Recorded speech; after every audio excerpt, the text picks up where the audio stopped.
Auzubillahiminash-shaytanir-rajim. Bismillahir-rahmanir-rahim. Assalamu alaikum first year class. I hope all are you are fine and enjoy your online classes. This is your computer class and we discuss about chapter number first, basics of information technology, and this is your lecture number 18 and I am your computer teacher Soha Shafiq. Today our topic is face testing and implementation. Previous lecture में हम STLC के phases को discuss कर रहे हैं, जिनमें preliminary investigation, system analysis and system design हमने अपने प्रीवियस लेक्चर्स में डिस्कस कर लिए हैं। अब हमारे पास कौन से रहते हैं? फेस टेस्टिंग और इम्प्लीमेंटेशंस। ठीक है, हम फेस टेस्टिंग और इम्प्लीमेंटेशंस के टॉपिक्स यानी कि फेजेस को वन बाय वन डिटेल के साथ डिस्कस करेंगे। STLC का फेज़ जो टेस्टिंग है उनमें हमने क्या करना है? Complete testing of system is very important. A system must be tested to detect and remove errors in it.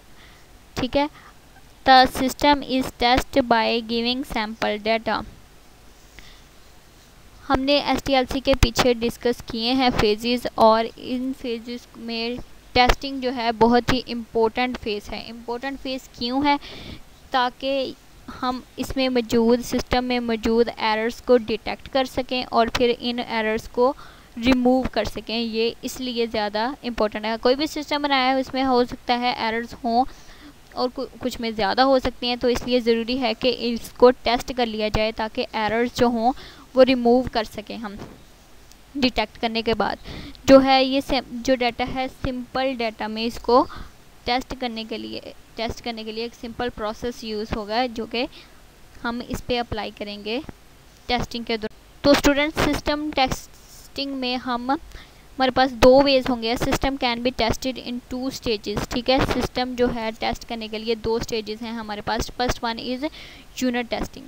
Unit testing में हम कैसे इसको टेस्ट करेंगे? It is also known as model testing. In this stage individual unit और model of the systems are tested by using sample data. कोई भी हमने system को डिज़ाइन किया है तो उसका किसी एक यूनिट को उठाएं या एक मॉडल को उठा लें ताकि इसको टेस्ट कर सकें, इसलिए इसको यूनिट कहा गया है। किसी एक हिस्से को उठाएं और इसको टेस्ट करना शुरू कर दें, किसी भी डाटा के सैंपल को, इसलिए इसको यूनिट टेस्टिंग कहते हैं। दूसरा है हमारे पास सिस्टम टेस्टिंग।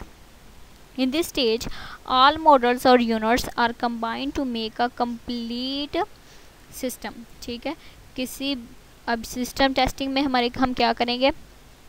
सारे यूनिट्स और सारे मॉडल्स को लेंगे ताकि इसकी कंप्लीट टेस्टिंग हो सके। The complete testing is then tested as a whole. Complete testing से मुराद ये है कि एज अ होल टेस्टिंग हो गई है इसकी। एज अ होल टेस्टिंग जब हो जाएगी तो हमें अच्छी तरह अंदाज़ा हो जाएगा कि इसमें एरर्स कौन कौन सी थी, और इन एरर को डिटेक्ट करके हम इनकी एरर्स को ख़त्म कर दें और एक परफेक्ट सिस्टम को ले आएँ ताकि वो इम्प्लीमेंटेशन यानी कि इम्प्लीमेंटेशन के अमल से गुजर सके।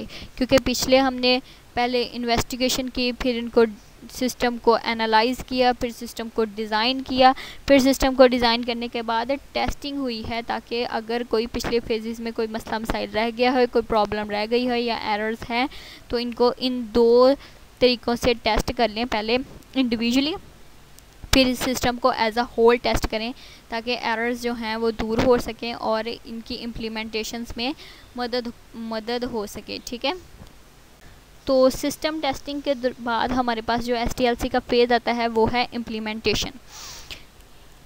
अ system can be implemented after it has been tested. ठीक है, इम्प्लीमेंट उसी सूरत में कोई भी सिस्टम हो सकता है जब वो टेस्ट हो चुका हो, यानी कि वो सारे मराहल से गुजरने के बाद उसको अच्छे से टेस्ट हो चुका हो, तभी ये इम्प्लीमेंट हो सकता है। It is also known as system conversion. ये सिस्टम कन्वर्जन भी कहलाएगा। It can be perform in many ways. ये इम्प्लीमेंटेशन जो है कई तरीक़ों से हम इम्प्लीमेंट सिस्टम को कर सकते हैं, जिनमें से इम्प्लीमेंटेशंस के जो वेज हैं करने के लिए वो है पैरेलल कन्वर्जन, दूसरा है हमारे पास pilot conversion, third one is phased conversion, और लास्ट है हमारे पास डायरेक्ट कन्वर्जन। अब हम इनको वन बाय वन देखेंगे कि पैरेलल कन्वर्जन में कैसे काम होते हैं, पायलट में कैसे होते हैं, फेज कन्वर्जन में और डायरेक्ट कन्वर्जन में इम्प्लीमेंट कैसे होगा सिस्टम।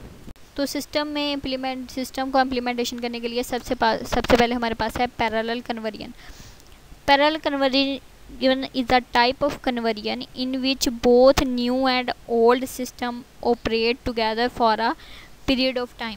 पैरेलल में क्या होगा, एक नया सिस्टम और एक पुराना सिस्टम, उसके कुछ मॉडल्स को एट अ टाइम एक ही वक्त में हम ऑपरेट करें एक ही स्पेसिफिक टाइम पीरियड में। It is the safest type of conversion. ये बहुत ही सेफेस्ट टाइप है क्योंकि इसमें डाटा में ख़राबी होने का बहुत ही कम चांस है। The result of both system are compared. फिर इन दोनों का जो सिस्टम्स का जो रिज़ल्ट होगा उनको कंपेयर करेंगे हम।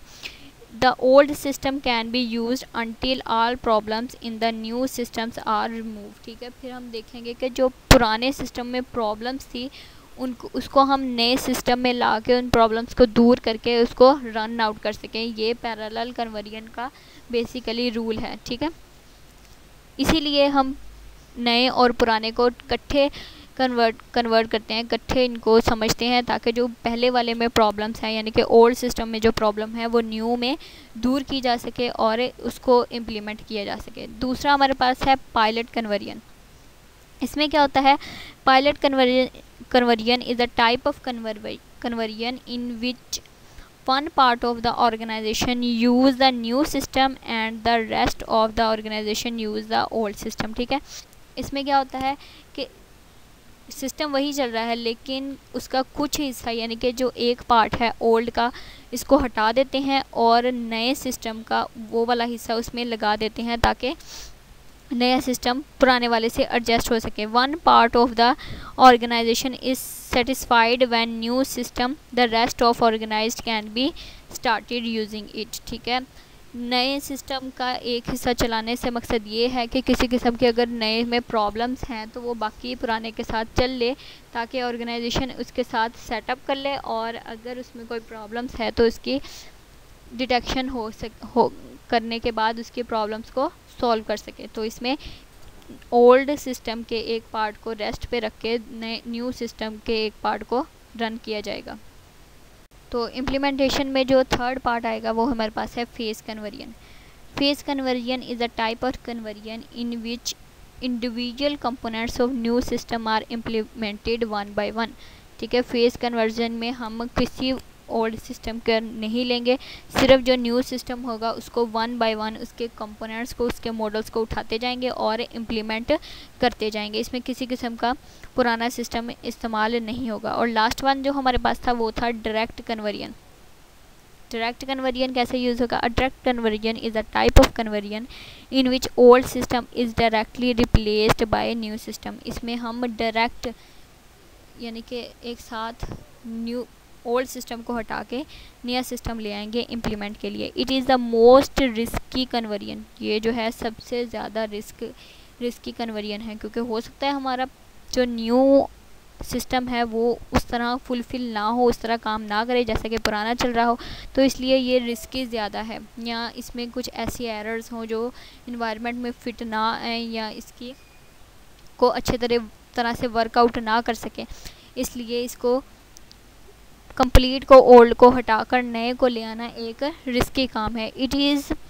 It may be used when time is very short. It is also called crash conversion. ये इसलिए इस्तेमाल होता है जब हमारे पास टाइम शॉर्ट हो।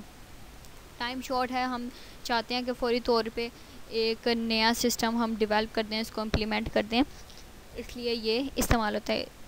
इसको क्रैश कन्वर्जन भी कहते हैं क्योंकि ये रिस्क पे होता है, हो सकता है क्रैश हो जाए, हो सकता है इसको वो अच्छे तरीके से काम करने लग जाए, लेकिन एक तरह से हम एक रिस्क पे चल रहे हैं। ठीक है, तो बच्चे आज हमने STLC के लास्ट जो हैं पढ़ लिए सब। इसमें हमने पहले वाले में ओल्ड और न्यू को इकट्ठे काम किया, फिर ओल्ड का एक स्टेप दूसरे एक हिस्सा रख के न्यू को चलाया, और तीसरे में हमने पायलट कन्वर्जन में हमने क्या किया कि कुछ हिस्सा ओल्ड का चलाया और कुछ का न्यू का चलाया।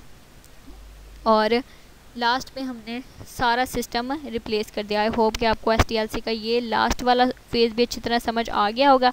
और इनमें जो इम्पोर्टेंट और ट्रेनिंग के लिए यूज़ होते हैं सिस्टम्स, वो भी लास्ट पे हमारे पास एक टॉपिक है जो आप अच्छी तरह अपनी बुक से रीड आउट कर लेंगे ताकि किसी किस्म की कन्फ्यूजन आपको ना रहे। इसलिए आपके जो फाइनल एग्ज़ाम्स या टेस्ट में आप इसमें मदद ले सकते हैं। तो अपना ख्याल रखें, अपने घर वालों का ख्याल रखें, अपनी ऑनलाइन क्लासेस लेते रहें। इंशाल्लाह नेक्स्ट लेक्चर में नेक्स्ट टॉपिक के साथ हम दोबारा मिलेंगे। अल्लाह हाफिज़।